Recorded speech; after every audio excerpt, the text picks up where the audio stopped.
everybody, welcome to Gardening TLC. Are you ready for another garden tour? Well, we have a fantastic one for you today. I am in Cottage Grove, Wisconsin with Jon, and we are going to tour his garden that he has been working on now for 15 years. 15 years, and it's got a lot of islands, a little rain garden, and some secret paths that go through to some really fun areas. So come along today. We are going to tour this thing, check it out, and be totally inspired. So come on. We are going to start in the front garden, and Jon is going to lead us through and kind of take us through his beautiful garden. And what I love is it's very much a mixed garden of different things. It's got perennials, shrubs, conifers. So absolutely gorgeous. I want to give you a backed up view first. Isn't this great? I love all the pockets and all the islands. So this is a corner lot. They have a little free library. Look, isn't that cool? I love those. I see those everywhere. But I love all the little pockets and the islands. And we are actually going to start right here at the mailbox bed. Tell me about your mailbox bed. Okay, so we wanted to do something that had some interest to it, you know, something that wasn't just a mailbox. And there's a kind of a long story. It used to be on the other street, but we had to move it. So we found this one online. It had the cool little planter. Yeah, that's works out well. I got to kind of be careful of what we plant in there because, you know, it can't be anything that gets too big. But, you know, things that trail always work really well. You could tell as you walk through the garden, I love vines. So I grow some vines from seed. We have some perennial vines. Now, which vine is this here? This is a hyacinth. I do have to spray them, you know, to with repellent? Yeah, with repellent. And once they get to a certain size, the rabbits leave them alone. The deer will still come in and pick off leaves. I love this little side bed that you have here. It kind of complements your mailbox garden and makes it so that it doesn't sit up all by its own. And if we back up here, you guys, you can see how he has the island. So he's got, you know, one to the left, one to the right, one to the left, one to the right. And that's a really good way to create little islands that lead you someplace like the front door. I love that. All right, this island also has a rose in it and some zinnias, black-eyed Susans, Carl Forrester, grass in there. Sorry, the black-eyed Susans are another volunteer. Never planted that there. All right, we love that.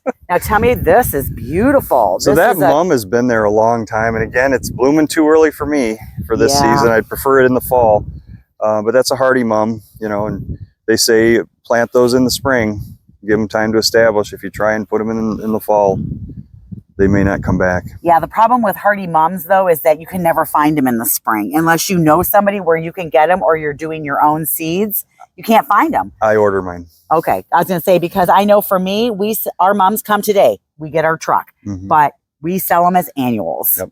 And sometimes if they're protected enough, they might come back. If they put them in the ground, they might come back. Let's swing around here. I love the purple fountain grass. Now, for us, purple fountain grass is an annual, so he's going to dig this out at the end of the year. Oh, and look at it's a mandevilla on the light post here. Now, this also is an annual for us, but oh my goodness, this is beautiful. That nice tropical accent in there. Yeah, you and can tell. Look, he's got a little woodgilla. This is the Sunset Monet. Yep. And he's really got some great pink striping on the edge of those leaves. Gorgeous. And then another black-eyed Susan. And look, there's my favorite hydrangea. It's a quick fire. Yep. I love this. I love the little island beds that lead you up to the door. It's so cozy. One issue I had, since I even talked to you, lost all the leaves off of this burning bush. Wow. No idea. I talked to my nursery guy. It's got buds on it. It should I know, and it's got green wood and everything. Yeah, too much rain. Oh, wow. Yeah. One thing I wanted to point out I've been doing more and more is using perennials in pots kind of as annuals, you know, finding things that are going to continually bloom, and then this will go in the ground. So this is Gaillardia. Yep. And so you will put it in the ground at the end of the season. Yep, I'll find a spot for it. Yeah, Gaillardia is a great one for a pot because it does keep blooming, and when it's not blooming and the petals start to fall off, see the little billy balls that are left?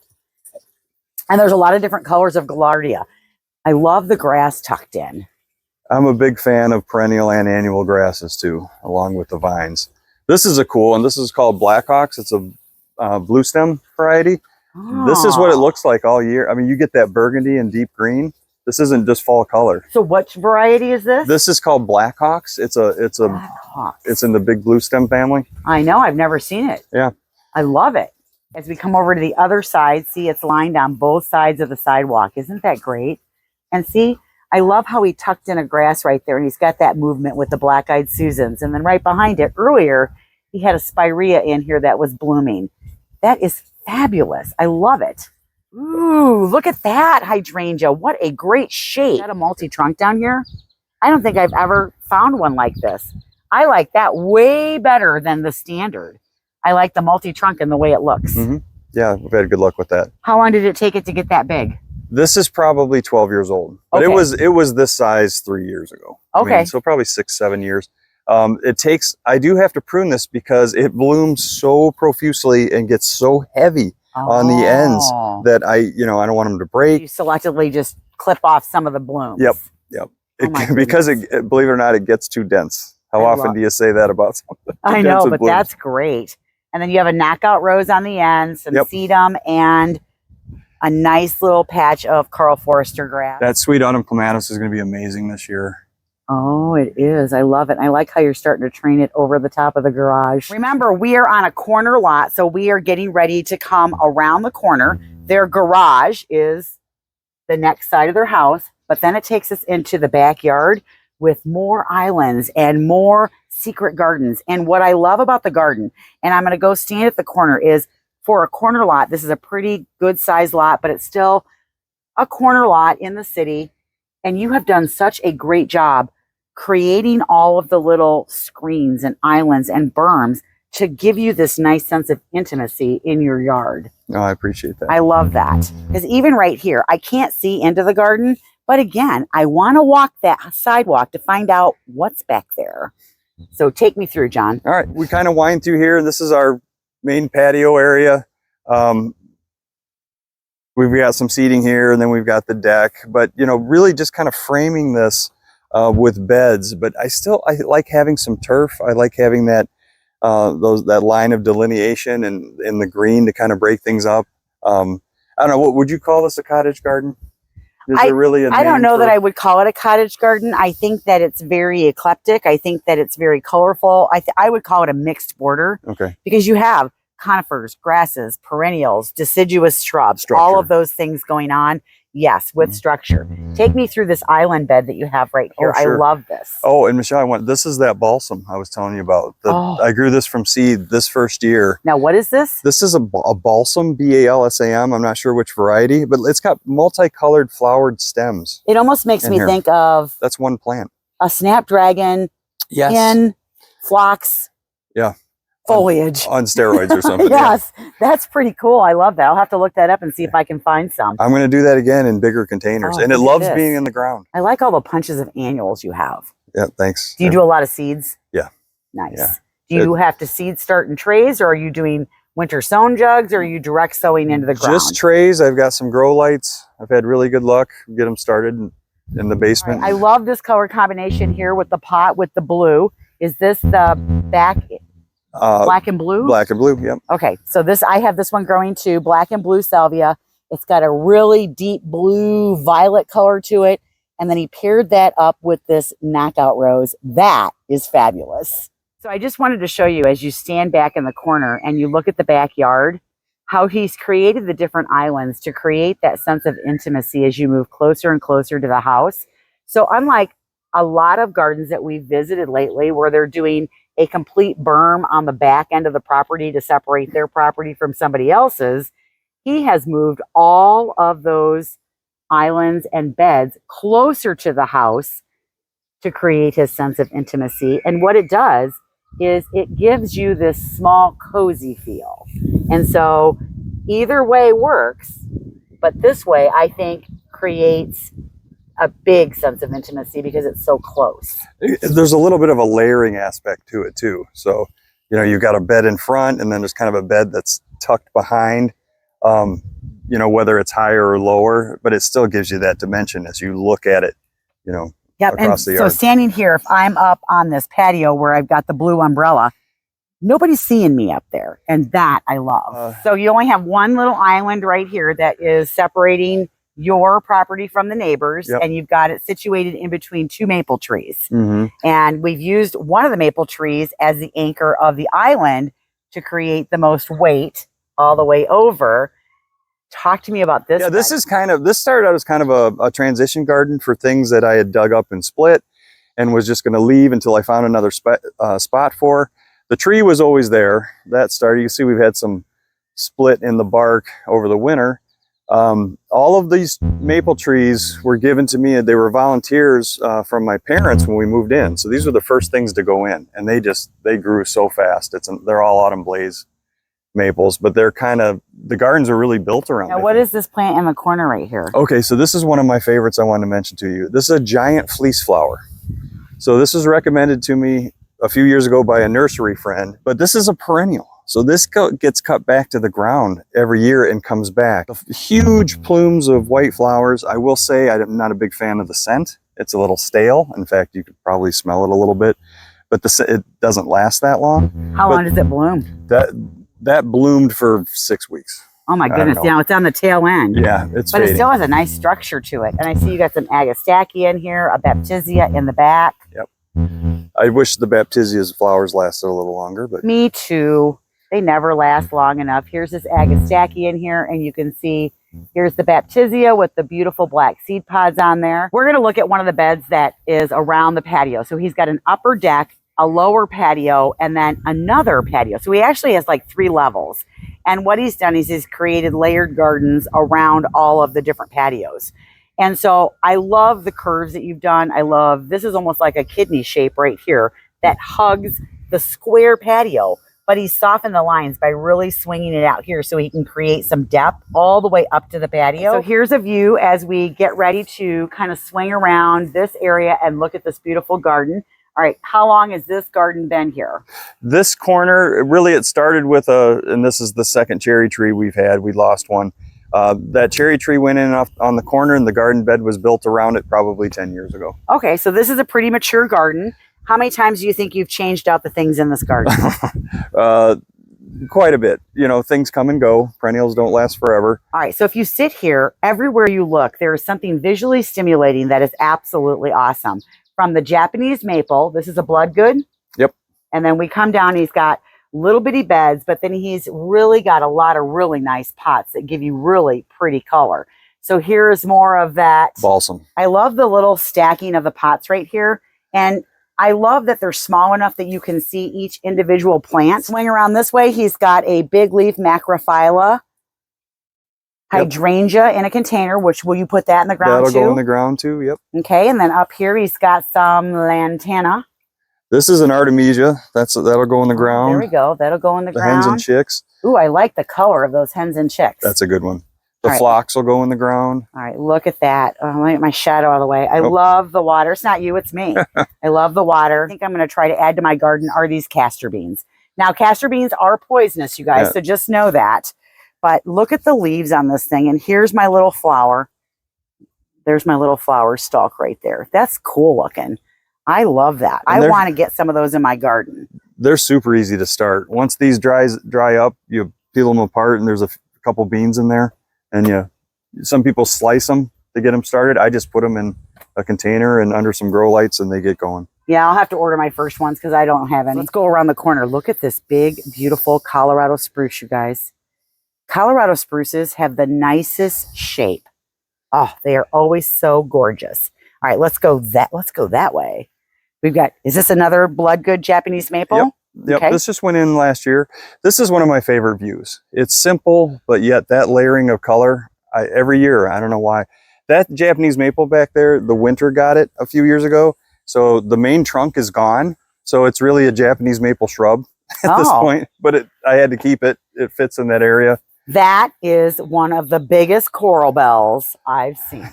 Oh my goodness. Look at, here's another one. How big are these? There must be something in the soil over here because you said even the castor beans get bigger over here. Something's going on in this corner. Everything loves it. So here we have another sweet little Japanese maple. This is the one with like the ferny leaf looking leaves. It's so delicate and pretty. Crimson Queen, I think is the name. Okay, so it's a Crimson Queen. And then here's our calumet. This is going to be the PPA's Perennial of the Year next year. So if you've never grown one, super easy. Hundreds of little white flowers all over it. And if I can get this bumble, it's a great pollinator in the garden. I don't know if you can see him or not, but that's a great plant. Now, as we swing through this garden, this originally was what? So this was on an offshoot of this rain garden. So this was all added later on. I mentioned earlier, I found this plan in Better Homes and Gardens and kind of built this garden off of 2 trees, a rain garden, and that's where the paths are laid out is all from that little plan. This is a curly willow. Yep. Okay. And I just lost my curly willow. Oh my goodness. This one has been here for a while though, because it's pretty big. Yeah. And it's got a great trunk on it. This willow and that birch grew so fast. So if you're doing a rain garden, these are 2 trees, or you have issues where you have water in the soil and you want to suck it up. Birch trees and willow trees are great for that. Now, the one thing to keep in mind whenever you're planting a tree like this, though, they don't have the deepest root systems in the world because they're reaching out for water instead of down for water. So that's one thing to know. So as we look around the rain garden, we've got a nice little bench in here. We've got some Joe Pyeweed planted back there. I see a dwarf Alberta spruce. Some junipers, and oh my goodness, look at the begonia, you guys. My begonia is not this big. Now, I truly believe that because he's got a bigger pot, that's why his is so big. If I want to grow one this big, I just have to put it in a bigger pot. That is gorgeous. I love that. So this is where the rain garden is, and as you can see, there's a gutter that comes off the house, and then it pools into here, and we collect water through here. Now, because originally, when you did it, all of the rainwater went this way.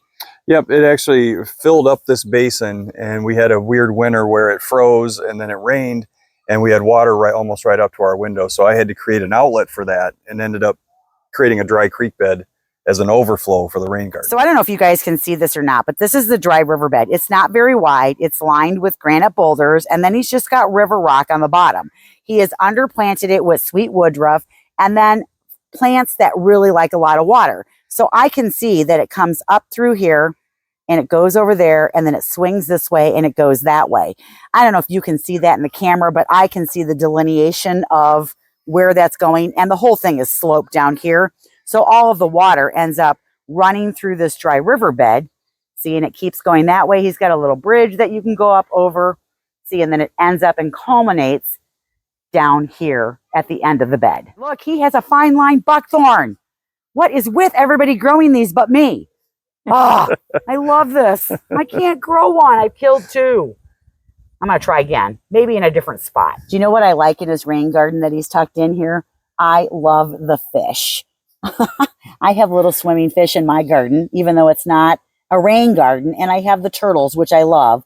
But he's got one right here. And then he's got another one right there. I love that. And then if you back out a little bit, check out the crocodile. Isn't that cool? Or alligator, or yeah, whatever you want it to be, depending on where you live. We're coming down the home stretch, and I'm hoping there isn't going to be too much of a glare because we're going to be walking into the sun versus away from the sun as we look at this bed.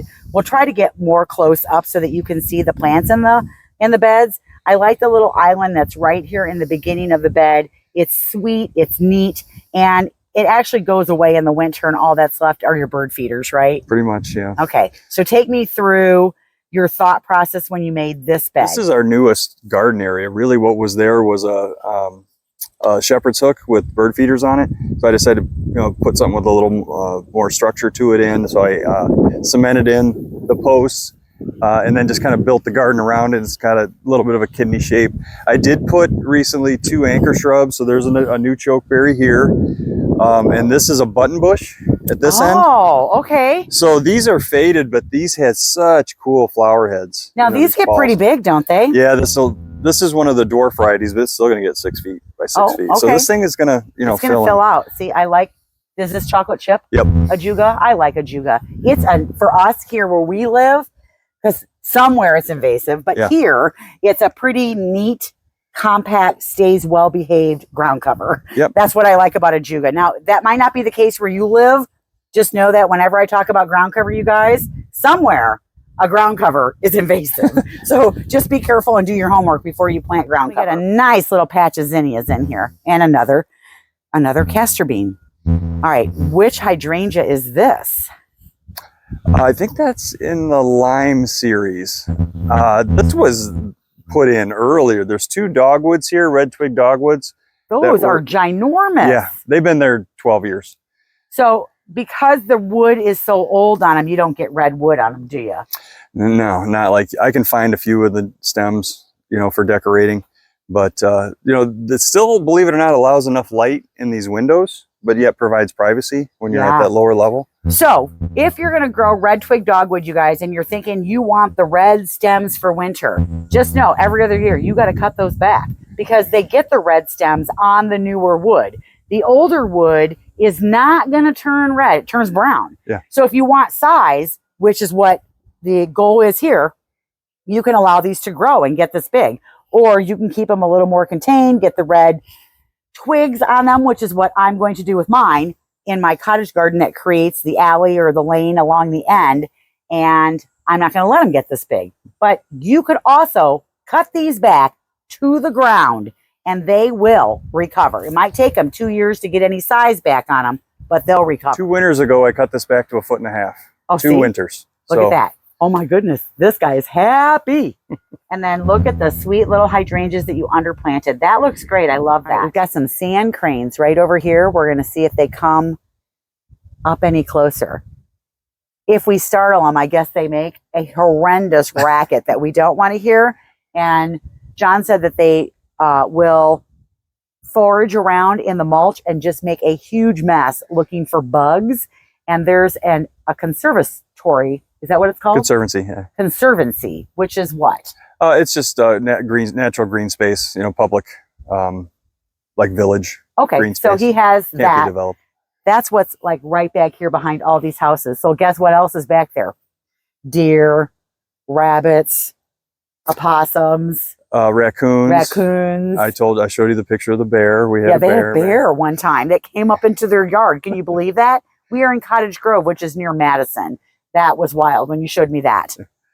I'll see if I can get closer to the cranes without freaking them out. And if I do freak them out, we'll get to hear what it sounds like anyways. We're going to see if I can get close without freaking them out. So this is a sand crane. This is a family. There's 3 of them. There's a mommy, a daddy, and a baby.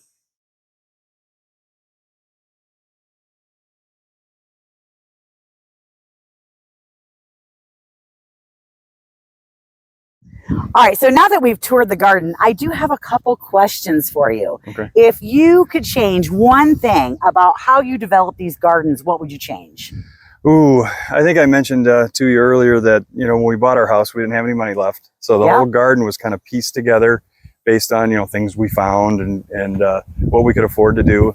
And looking at it now, the bed lines I probably would have kept. There's no big changes there. Maybe a little more uniformity throughout the property with, you know, some trees and shrubs. I still like the variety of color and tucking different things in here and there. But I probably would have put irrigation in because water here is a struggle. Well, you know, it's been a wet year, but last couple of years have been bone dry. So I'm watering this stuff, you know, for an hour, hour and a half a day. And you'd have to pay for your water because you don't have a well. Yep. That can be a challenge. Yep.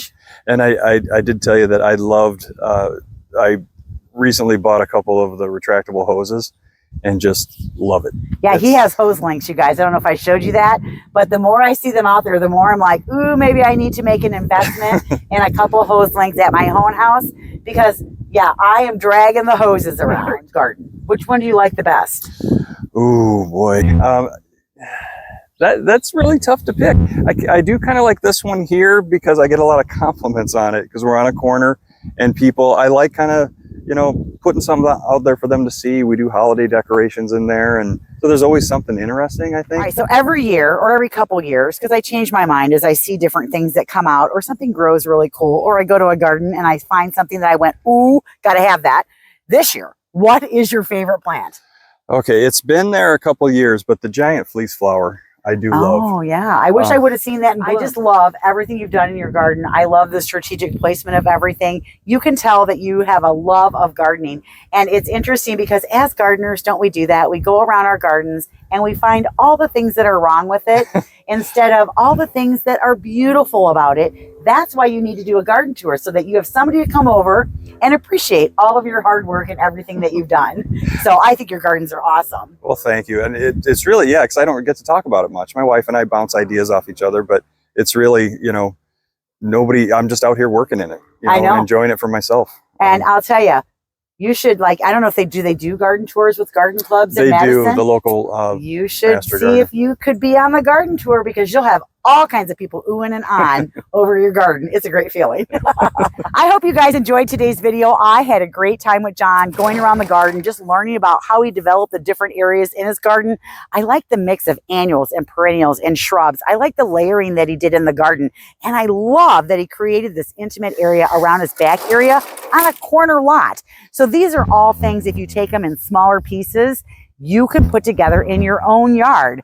I hope you enjoyed the tour. I hope you were inspired, found something that you could love in your own garden. I'm Michelle. We'll catch you in the next video, you guys. Bye.